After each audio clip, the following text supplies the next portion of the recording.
Hello students, मैं फिर से अपना यूट्यूब चैनल स्टार्ट कर रही हूँ जिससे बीकॉम वाले स्टूडेंट्स को हेल्प हो सके और उनके जो भी क्वेरीज़ है वो मैं इजीली सॉल्व कर पाऊँ। जैसे कि सेम वन के एग्ज़ाम बहुत ही क्लोज़ है, तो मैंने सोचा ये वीडियो के द्वारा बहुत सारे स्टूडेंट्स की हेल्प हो सकती है। तो मैं sem one business accounting one जिसका unit number 2 accounts of sale under hire purchase system के जो बेसिक रूल है, जिसको अगर अपन याद कर लेंगे तो कोई भी सम हो हायर परचेज का इजीली सॉल्व कर सकते हैं। तो वो आज मैं डिस्कस कर रही हूँ। First of all, hire purchase होता क्या है? तो हायर परचेज मतलब ईएमआई का असली बाप। कोई भी चीज़ है वो अपन ईएमआई पे लेते हैं तो उसमें हायर परचेज सिस्टम अपन फॉलो करते हैं। मींस चीज़ अभी लो, वो चीज़ तो अभी अपने पास आ जाती है, जिसके पैसे हैं वो अपन बाद में देते हैं। चीज़ अभी लो, पैसा बाद में दो। बाद में मतलब इंस्टॉलमेंट वाइज अपन उसको पे करते हैं। अभी मोस्ट ऑफ जितने भी सम आते हैं वो जनरल एंट्रीज हो या फिर अकाउंट्स हो, वो as point of view of buyer ज़्यादा आते हैं। तो बायर के पॉइंट ऑफ व्यू से अपन समझ लेते हैं पहले कि बायर पॉइंट ऑफ व्यू से अपन कैसे एंट्रीज करते हैं, और फिर वो एंट्रीज एक बार आ गई तो फिर उससे उसको देख देख के अपन अकाउंट्स है वो इजीली बना सकते हैं। चाहे वो मशीन अकाउंट हो, वेंडर अकाउंट हो, वो इजीली बन सकते हैं। तो मेन तो जर्नल एंट्रीज अपन को याद रहनी चाहिए। अभी first of all buyer point of view से मैं बताऊंगी कि एंट्रीज अपन को कैसे करनी है। तो रूल नंबर 1, खरीदो, पैसा बाद में दो। अभी अपन कोई भी चीज़ खरीद रहे हैं जिसका पैसा अपन बाद में पे करेंगे, मतलब इंस्टॉलमेंट वाइज पे करेंगे। अभी असेट अपने पास आ रही है तो असेट को क्या करेंगे? डेबिट। अकाउंटिंग के बेसिक रूल है, कोई भी चीज़ अपने पास आती है तो उसको अपन क्या करते हैं? डेबिट। तो असेट डेबिट। वेंडर को कर देंगे क्रेडिट। वेंडर क्यों क्रेडिट हुआ? क्योंकि वो एक लायबिलिटी है। लायबिलिटी को हमेशा अपन क्रेडिट करते हैं। अकाउंटिंग के बेसिक रूल है असेट को डेबिट करना और लायबिलिटी को क्रेडिट करना। ठीक है, तो वही अपन को बेसिक रूल पता हो, डेबिट क्यों किया और क्रेडिट क्यों किया, तो वो अपन को इजीली याद रह सकता है और वो इजीली अपन एग्जाम में फॉलो कर सकते हैं। रूल नंबर 2, जब ईएमआई भरो। जब अपन ईएमआई भर रहे हैं तभी वेंडर, यहाँ पे अपन ने एक लायबिलिटी क्रिएट की थी। अभी वो लायबिलिटी क्या हो रही है? रिड्यूस हो रही है, क्योंकि उतने पैसे मैं दे रही हूँ। तो लायबिलिटी रिड्यूस होती है तो उसको अपन क्या करते हैं? डेबिट करते हैं। ठीक है, तो वो हो गया डेबिट। और अपने पास से क्या जा रहा है? पैसे, तो बैंक को कर दिया क्रेडिट। ठीक है, बेसिक से अपन को लॉजिक लगाना है। फर्स्ट अपने पास असेट आया तो उसको करेंगे डेबिट। एक लायबिलिटी अपनी बनी वेंडर के नाम से तो वेंडर को कर दिया क्रेडिट। ठीक है, फिर लायबिलिटी कम हो रही है तो उसको अपन क्या कर देंगे? डेबिट। और पैसे अपने पास से जा रहे हैं तो उसको अपन कर देंगे क्रेडिट। ईएमआई देता हूँ, बैंक बैलेंस बोलता मैं चला। ठीक है, जैसे जैसे अपन ईएमआई भरते हैं तो बैंक बैलेंस क्या बोलता है कि चलो अब तो मैं चला। चला मतलब credit. Okay. Rule number 3, interest का झटका। अभी इंटरेस्ट का झटका तो लेना ही पड़ेगा। ठीक है, जितने की मशीन है उतने की ईएमआई में अपन को नहीं मिलने वाली, उसके ऊपर अपन को थोड़ा इंटरेस्ट तो पे करना ही पड़ता है। अभी एक इंटरेस्ट बेसिक सा लॉजिक है, एक अपना एक्सपेंस है, तो कोई भी एक्सपेंस है उसको अपन क्या करते हैं? डेबिट। तो इंटरेस्ट अकाउंट डेबिट और वेंडर पे डाल देंगे तो वो हो गया क्रेडिट। वेंडर बोले सर सिर्फ ईएमआई नहीं, इंटरेस्ट भी लगेगा। सिर्फ ईएमआई से काम नहीं चलेगा, उसके ऊपर इंटरेस्ट भी चलेगा। फिर रूल नंबर 4, डेप्रिसिएशन का दुख। अभी जितनी मशीन चलती है तो उसकी लाइफ है वो उतनी रिड्यूस होती जाती है। ठीक है, उतनी लाइफ वो रिड्यूस होगी तो अपन उसको क्या बोलेंगे? डेप्रिसिएशन। तो डेप्रिसिएशन अकाउंट डेबिट, असेट को कर देंगे क्रेडिट। जैसे जैसे उसकी असेट की लाइफ कम हो रही है तो असेट उतनी अपनी क्या हो रही है? कम, तो उसको कर देंगे क्रेडिट। असेट बढ़ती है तो डेबिट, असेट कम होती है तो क्रेडिट।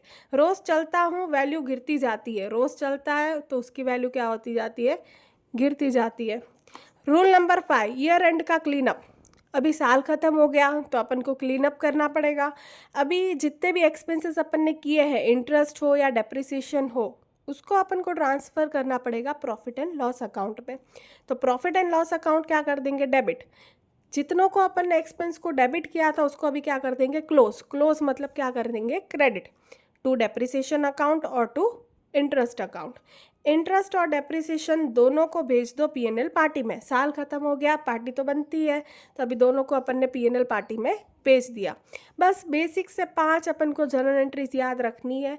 ये जर्नल एंट्रीज अपन को हर एक सम में करनी है तो इजीली अपना कोई भी सम सॉल्व हो सकता है। फर्स्ट किसकी?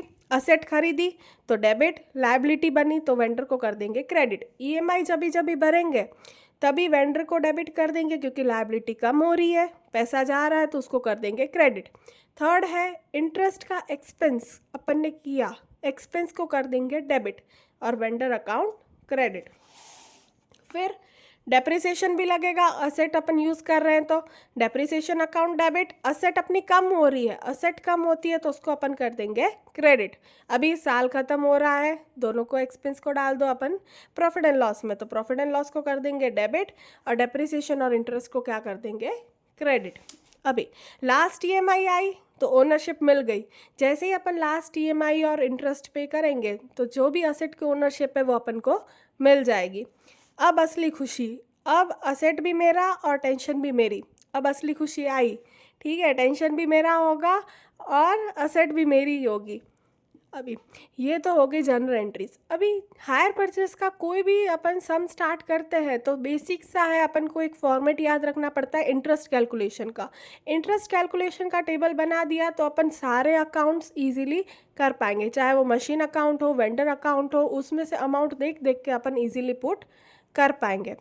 अभी ये बेसिक सा फॉर्मेट याद रखना है 6 स्टेप्स का, बस ये याद रख गया। हर एक सम में अपन को यही सेम फॉर्मेट से टेबल बनाना है और अमाउंट जो अपन को क्वेश्चन में दी है वो इसमें पुट करनी है, तो इजीली पूरा टेबल अपना सॉल्व हो जाएगा।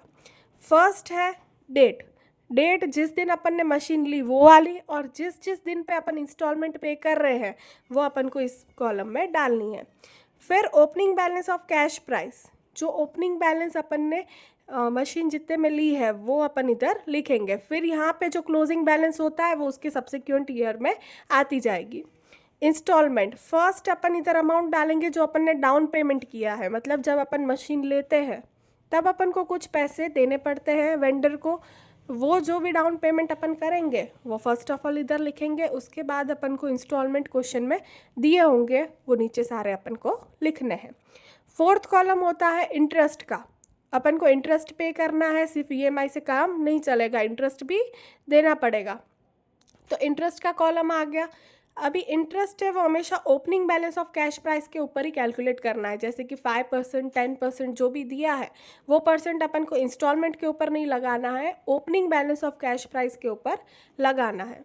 फिर थर्ड और फोर्थ कॉलम को अपन माइनस करेंगे तो फिफ्थ कॉलम में जाएगा, मतलब credited toward cash price.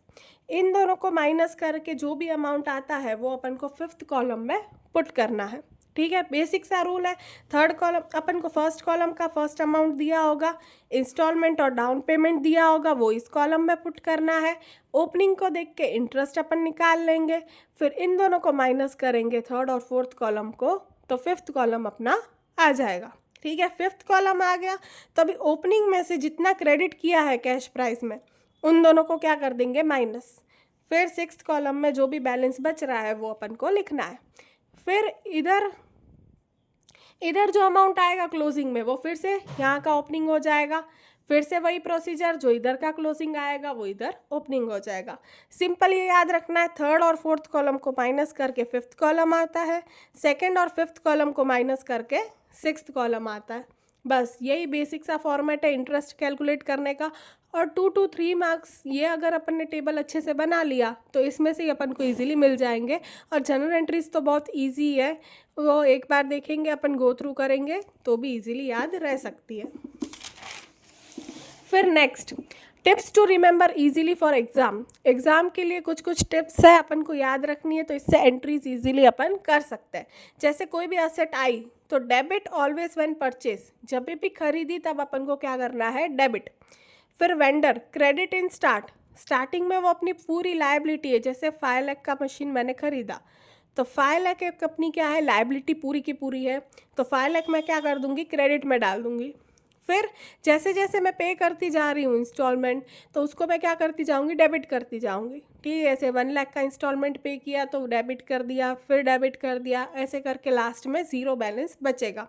First जितना अपन ने मशीन लिया उसको क्या कर देंगे क्रेडिट, फिर जितना अपन पे करते जा रहे हैं उतने में वेंडर को क्या करते जाएंगे डेबिट। इंटरेस्ट एक बेसिक सा लॉजिक है अपना, वो एक्सपेंस है तो एक्सपेंस को हमेशा क्या करना है डेबिट। फिर बैंक या कैश, वो अपन पे कर रहे हैं, वेन एवर यू पे, जब भी पे करोगे तब अपन को क्या करना पड़ेगा, क्रेडिट करना पड़ेगा। फिर कैश प्राइस, कैश प्राइस कैसे निकालते हैं, टोटल हायर परचेज प्राइस है उसमें से टोटल इंटरेस्ट पेबल, ठीक है, ये बहुत इंपॉर्टेंट है ये वाला पॉइंट, ठीक है। कभी शॉर्ट सम्स या एमसीक्यूज में भी पूछ सकते हैं कि कैश प्राइस निकालो, तो अपन को टोटल हायर परचेज की प्राइस दी होगी, उसमें से इंटरेस्ट अपन ने पे किया है उसको माइनस कर देंगे, तो अपना क्या आ जाएगा, कैश प्राइस का अमाउंट। ये बेसिक से रूल है हायर परचेज का, बहुत ही इजी चैप्टर है, इसको स्किप नहीं करना है, बहुत ही इजी चैप्टर है, इसको गो थ्रू करके ही जाओ, डेफिनेटली फुल मार्क्स इस चैप्टर में आ सकते हैं। कोई भी सम में क्वेरी हो मेरे को कमेंट सेक्शन में बताओ, मैं वो सम का वीडियो यूट्यूब पे अपलोड डेफिनेटली कर दूंगी, शॉर्ट टाइम में 1 या 2 डेज़ में मैं अपलोड कर दूंगी। Thank you.